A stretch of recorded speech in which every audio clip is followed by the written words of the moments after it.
सुरुवात करा. हो.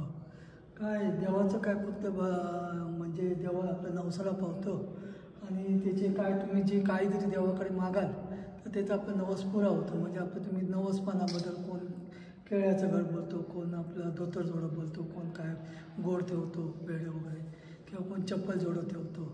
ते जो काय आपल्या इच्छेप्रमाणे आपलं ते ठेवतात त्याच्याकडे आपलं जो देव नवसाला पावतो.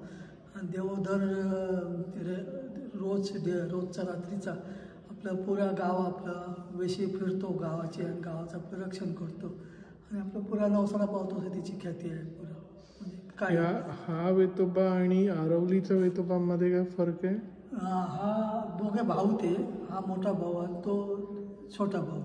मग त्याच्या मूर्तीत पण फरक आहे. एक छोटी मूर्ती, मोठी मूर्ती अशी, ही मोठी मूर्ती आहे, ती छोटी मूर्ती. ही फणसाची की पंचधातूची? नाही, ही पंचधातूची आहे. पहिली होती ती चाफ्याची होती, ती लाकडीत होती. ती मग जीर्ण झाली, मग काही वर्षापूर्वी ती हे केली आणि आता ही पंचधातूची बनवली. कलानगरला मुंबईला बनवली. मग ते कलानगरवरनं आजगावकर होते, त्यांनी बनवलेली ती.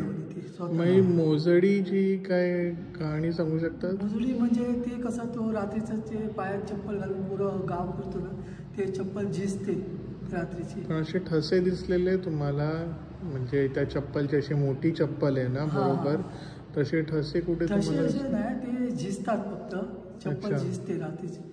ते पुरं गावाचं रक्षण करतो त्याच्यामुळे चप्पल झिजते.